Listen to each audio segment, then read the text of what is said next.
વલસાડ જિલ્લાના Umargam police station વિસ્તારમાં ગઈ તારીખ 27 ઓગસ્ટના રોજ એક 3 વર્ષની બાળકી સાથે દુષ્કર્મની એક ઘટના ધ્યાન પર આવેલી હતી. બનાવ સૌથી પહેલાં 6:30 વાગ્યાની આસપાસ ધ્યાન પર આવેલો હતો. તાત્કાલિક જે બાળકી છે એના પિતાની ફરિયાદ દાખલ કરવામાં હતી, માતા પિતાની ફરિયાદ દાખલ કરવામાં આવી હતી. બળાત્કાર વિથ પોક્સોના કલમો હેઠળ ગુનો દાખલ કરવામાં આવ્યો હતો. ગુનાની ગંભીરતાને ધ્યાને રાખીને ક્રાઇમ બ્રાન્ચ, એસઓજી, ડીવાયએસપી અને એસપી સહિત અમે સહિત તમામ કાફલો ઉમરગામ પોલીસ સ્ટેશન પહોંચી ગયેલો હતો. આરોપી જે છે એ ઝારખંડનો વતની છે અને આરોપી બનાવવાળા સ્થળેથી ભાગી ગયો હતો અને એ પોતે ભાગીને ઝારખંડ પહોંચી જાય અને આરોપી પકડવામાં તકલીફ ના પડે એના માટે તાત્કાલિક આરોપીને પકડી પાડવા માટે વલસાડની ક્રાઇમ બ્રાન્ચ, વલસાડની એસઓજી, ઉમરગામની પોલીસ અને તમામ પોલીસ સ્ટેશનની ટીમો કામે લાગેલી હતી. અને એક ચોક્કસ માહિતી આધારે, ટેકનિકલ ઇન્ટેલિજન્સ, હ્યુમન ઇન્ટેલિજન્સ આધારે આરોપી એ મહારાષ્ટ્ર તરફ ભાગ્યો છે એની હકીકત મળતા વલસાડની ક્રાઇમ બ્રાન્ચે પાલઘર જિલ્લાના એસપી અને પાલઘર ક્રાઇમ બ્રાન્ચની મદદથી ચાલુ ટ્રેને આરોપીને પકડી પાડેલો છે. ફક્ત 1 જ કલાકના ગાળામાં આરોપીને પકડી પાડવામાં આવ્યો હતો. આ બનાવની ગંભીરતાને ધ્યાને રાખીને માનનીય ગૃહ રાજ્યમંત્રી હર્ષ સંઘવી સાહેબ, માનનીય ડીજીપી સાહેબ વિકાસ સહાય સાહેબ, DG law and order Shamsher Singh સાહેબ, આઈજી રેન્જ પ્રેમવીરસિંહ સાહેબ, જે પોતે ઘટના બન્યા પછી તુરંત પોલીસ સ્ટેશન પહોંચી ગયેલા હતા, તમામની સૂચના એમના માર્ગદર્શન હેઠળ આ સમગ્ર બનાવની તપાસ, આ ઇન્વેસ્ટિગેશનની તપાસ જે કરવા માટે ડીવાયએસપી દવે સાહેબને તપાસ સોંપવામાં આવી હતી અને ડીવાયએસપી દવે સાહેબના નેતૃત્વ હેઠળ પીઆઈ શૈલેષ ચૌધરી, પીએસઆઈ સ્મિતા વસાવા અને 4 માણસો, ટોટલ 7 માણસોની સ્પેશિયલ ઇન્વેસ્ટિગેશન ટીમની રચના કરવામાં આવી હતી.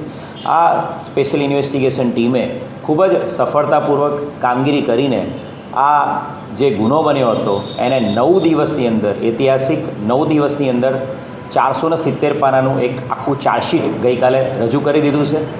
આ સમગ્ર તપાસમાં ડીવાયએસપી દવે સાહેબની એસઆઈટીની ટીમે બનાવવાળી જગ્યાનું ફોરેન્સિક પંચનામું, આરોપીના કપડાં અને મોબાઈલ કબજે કર્યાનું પંચનામું, આરોપીને સાથે રાખીને સમગ્ર ઘટનાનું રિકન્સ્ટ્રક્શન પંચનામું, બનાવના સ્થળેથી આરોપી જે ભાગ્યો તેના સમગ્ર સીસીટીવી ફૂટેજ, આરોપીના જે કપડાં મળ્યા છે એની ફોરેન્સિક તપાસ, સાથે સાથે આરોપીના મોબાઈલની અંદર એનો જે ડેટા છે એણે કરેલી ગૂગલ હિસ્ટ્રી, એની તમામ હિસ્ટ્રી, એના મોબાઈલના વિડીયોઝ અને ફોટોગ્રાફ્સ માટેની મોબાઈલ ફોરેન્સિક તપાસ, એની સાથે સાથે આરોપીનું અને ભોગ બનનાર બાળકીનું મેડિકલ તપાસ, આ સમગ્ર તપાસ દિન 9માં પૂર્ણ કરવામાં આવી છે અને 9 દિવસની અંદર આ સમગ્ર તપાસ પૂર્ણ કરીને કુલ 470 પાનાનું ચાર્જશીટ ગઈકાલે સ્પેશિયલ પોક્સો કોર્ટમાં રજૂ કરી દેવામાં આવ્યું છે.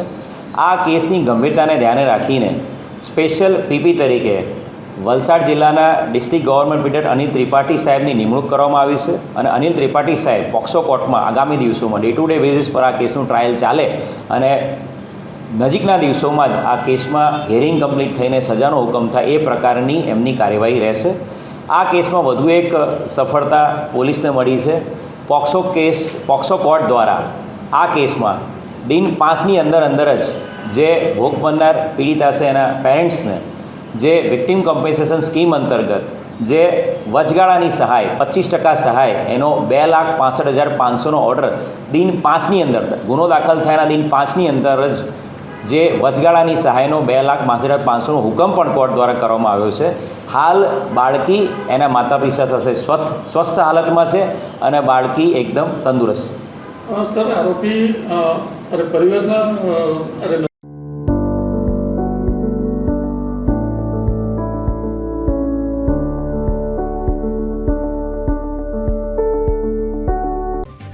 જો તમે આ વિડીયો ફેસબુક પર જોઈ રહ્યા છો તો લાઈક અને ફોલો કરો અને યુટ્યુબ પર જોઈ રહ્યા છો તો અમારી ચેનલને સબસ્ક્રાઇબ કરો.